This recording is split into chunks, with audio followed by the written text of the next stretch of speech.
Muito bem, nós estamos voltando para esse terceiro bloco. Que bom que você está aí junto com a gente. Nesse terceiro e último bloco, nós continuamos respondendo as perguntas que vocês nos mandam. Mas existe essa possibilidade ainda. Embora o programa está caminhando para os finalmente, mas você pode nos ligar aí. Eu vou passar de novo o número, que aparece também aí para vocês, 3349-1015, mas também pelo WhatsApp 993470532. Aí vocês têm essa possibilidade de nos enviar a pergunta de vocês. E eu já tenho novas perguntas que chegaram agora para a gente. Que bom, né? Que bom que vocês estão participando. O Fabrício Matos, obrigado Fabrício pela sua pergunta, do Carandá Bosque. Conheço o pessoal lá do Carandá Bosque. Olha só que pergunta interessante. Lúcifer era realmente um ser de luz? Ouvi dizer que ele foi expulso por querer ser igual a Deus. É verdade? Fabrício, os anjos são criaturas de Deus. E nós falamos no cristianismo que o mal, ele não é simplesmente uma energia, né? Ele tem um princípio, digamos assim. E nós pautamos muito esse mal personificado naquilo que nós chamamos de demônio, de Satanás, de inimigo, enfim, de todos esses nomes que nós tentamos dar a esse personagem, né, que aparece na Sagrada Escritura e que, de certa forma, faz parte, digamos assim, da nossa fé. É verdade que muitos têm questionado a existência do demônio? Sim, mas o magistério da igreja tem reiterado diversas vezes, e vocês que acompanham o pontificado do Papa Francisco são testemunhas de que volta e meia ele rebate, ele reconfirma o fato da existência do diabo. O que significa? Quem era o diabo? Eu digo sempre uma coisa assim, que eu faço uma pergunta nas comunidades na hora da homilia, da reflexão. O que fazia o diabo antes de ser diabo? Parece uma coisa assim, que não tem nenhum significado, mas tem muito. De fato, Fabrício, o diabo era um anjo. Eu falo sempre que é a roupa que ele mais sabe vestir. É a máscara que ele mais sabe colocar. A máscara de anjo. Né? Porque o mal nem sempre vem monstruosamente, aparece de maneira com rabo. Não, ele é sutil, né? E muitas vezes ele quer vir com aparência de bem. Vejam, muito parecida com a tentação que a serpente, como um personagem que personifica o mal, lá no livro do Gênesis. Lembra, Fabrício? Olha, sabe por que Deus não quer que vocês comam do fruto da árvore que está no centro do jardim? Porque quando vocês comerem, o que vai acontecer? Vocês vão se tornar iguais a Deus. Esta proposta da serpente no paraíso, no relato do capítulo 2 do livro do Gênesis, de certa forma explica a rebelião que aconteceu no céu. De fato, a igreja fala que Lúcifer, traduzindo, na verdade, anjo de luz, essa é a tradução que se tem, de fato, se rebela contra Deus. O que é essa rebelião? Porque os anjos, assim como os homens, embora sejam criaturas espirituais, como assim nós dizemos, nós falamos que Deus criou o céu e a terra, os seres visíveis e os seres invisíveis. Então nós acreditamos nos anjos. E como tal, houve uma rebelião no céu. O que é essa rebelião? Esse anjo, Lúcifer, de fato, se rebela contra Deus. Qual o motivo dessa rebelião? De fato, na mesma linha da tentação da serpente no paraíso, da proposta da serpente de tomar o lugar de Deus, a rebelião que motiva, de fato, Lúcifer a assumir essa contraposição, essa oposição a Deus, é realmente o seu desejo de estar no lugar dele. Não é o único, Fabrício, mas da tradição nos passou que, de fato, o diabo tem ódio de Deus. De onde provém esse ódio, essa rebelião? Muito provavelmente, exatamente por conta dessa soberba, desse egoísmo, dessa arrogância, desse anjo que se coloca numa atitude de total, absoluta oposição a Deus. Né? Então ele é chamado, sim, anjo de luz. Por outro lado, os motivos pelos quais a motivação da rebelião está muito ligada, de fato, ao tomar o lugar de Deus. Né? E, de fato, o diabo não faz outra coisa que desconstruir aquilo que Deus quer construir. O diabo seria a contraproposta, o contra-reino, né? E ele traz os diversos elementos que, de certa forma, querem desconstruir o projeto de Deus. Então eu digo uma outra coisa também, Fabrício, aproveitando, desculpe, a sua pergunta. O diabo sabe que Deus existe, mas a grande questão da nossa fé é a confiança em Deus. A atitude de fé pede necessariamente uma acolhida, mas essa acolhida é fruto da nossa confiança em Deus. Mas o diabo sabe que Deus existe, mas essa confiança não existe. Esse amor não existe, tá? O diabo, inclusive, nas tentações do deserto, na personificação daquela figura que aparece nos 40 dias de Jesus no deserto, não sei se você lembra, Fabrício, ele inclusive cita a Sagrada Escritura.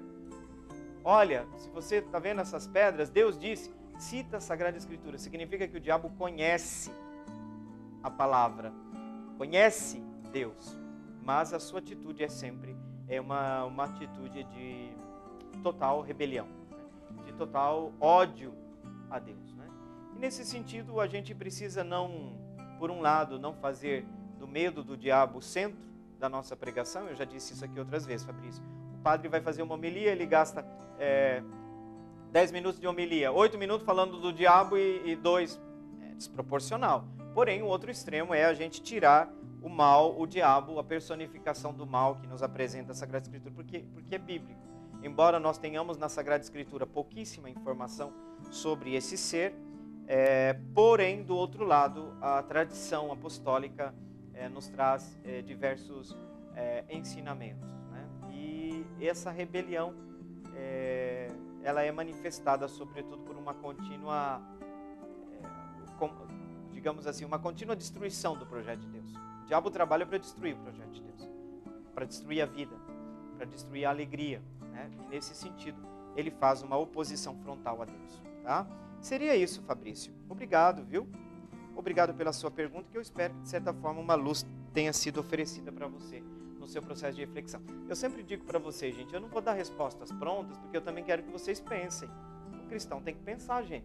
Deus levou um tempão para estar fazendo isso aqui. Sabe esse negócio que a gente tem aqui dentro? As pessoas, hoje eu falei no início do programa, Fabrício, as pessoas não querem pensar. A gente tem que ler, tem que buscar, tem que ir atrás. Porque os cristãos católicos vão ficar, eu acho que numericamente vai ficar um número bastante reduzido, mas tem que ter gente profundamente convicta da sua fé, né? Por isso que nós precisamos conhecer também. A Josélia pergunta também, a Josélia lá da Copa Sul. Obrigado, Josélia, pela sua pergunta. A salvação, então, é pessoal ou coletiva? As duas coisas, tá? Existe uma dimensão pessoal, olha, você vai lá na intimidade do seu quarto e reza ao Pai. Por outro lado, existe uma inseparável, são distintas, mas não são separáveis, tá? Uma inseparável dimensão comunitária, dimensão coletiva ou comunitária. O que é a igreja? Comunidade de salvação. Deus nos fez só, mas não nos salva sozinhos. A comunidade dos cristãos é o lugar da salvação. Por isso, as inúmeras relações que nós estabelecemos com os nossos irmãos será tema, inclusive, do nosso juízo final. Onde está o teu irmão? A pergunta que Deus faz a Caim. O que eu tenho a ver com meu irmão? Você tem muito a ver, sim. Então, a nossa fé passa necessariamente. Deus não nos salva sozinhos, mas nos salva dentro daquela gama, daquele inúmeras situações onde as relações pessoais se estabelecem.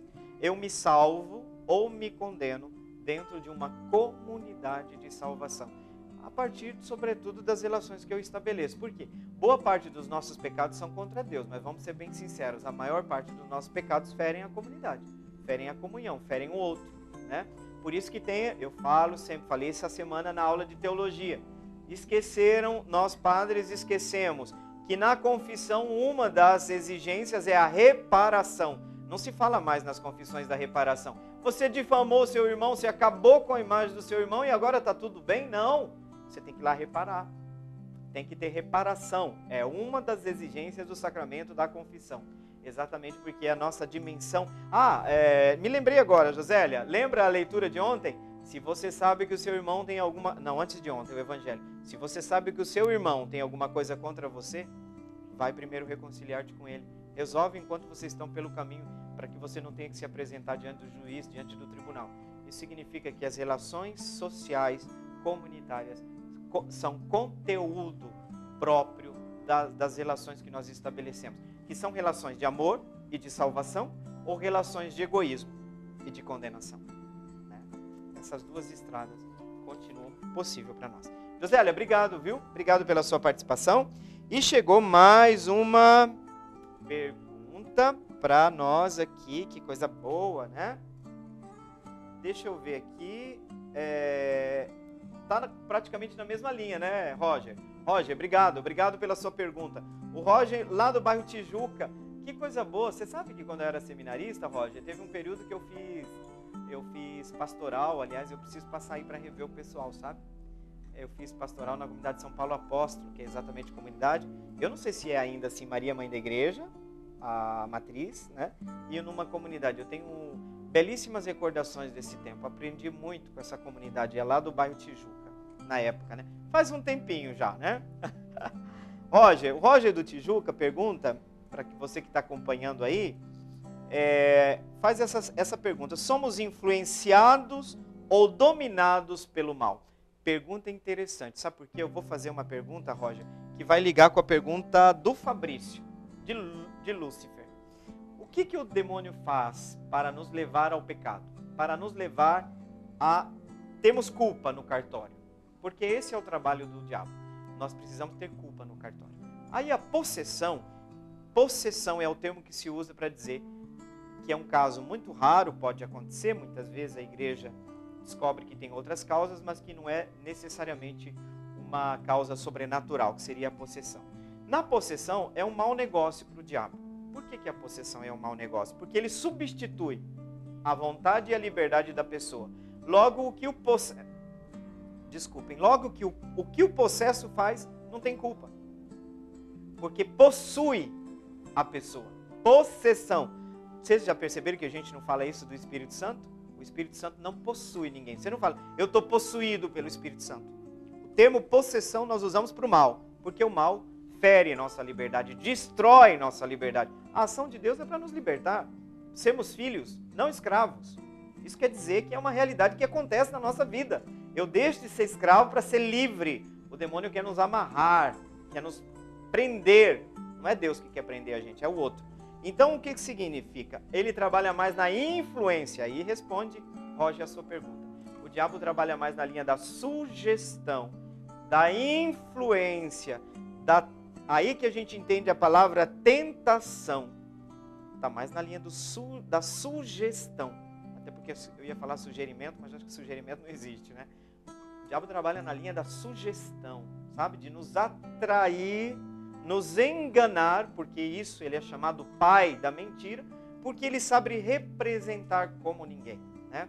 O diabo é muito falso, né? Ele é muito falso. Então, o que o mal faz?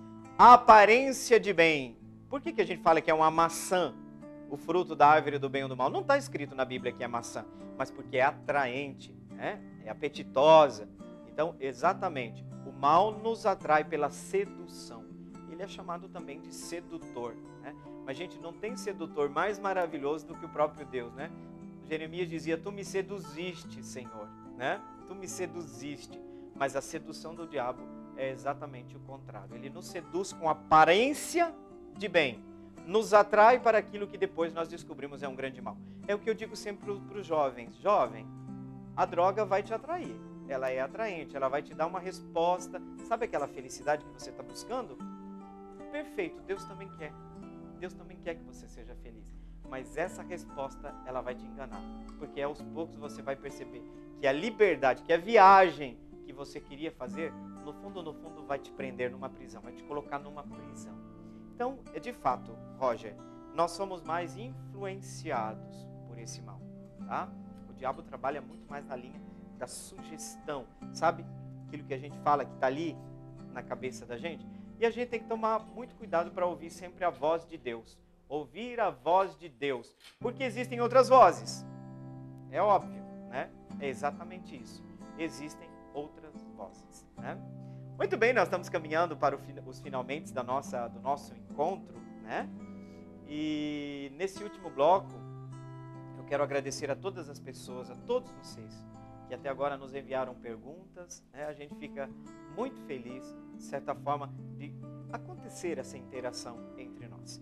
E eu digo para vocês, se preparem bem, nós vamos viver esse final de semana agora, exatamente um tempo de graça, um tempo de celebração do grande mistério da nossa fé, que é o mistério da Santíssima Trindade.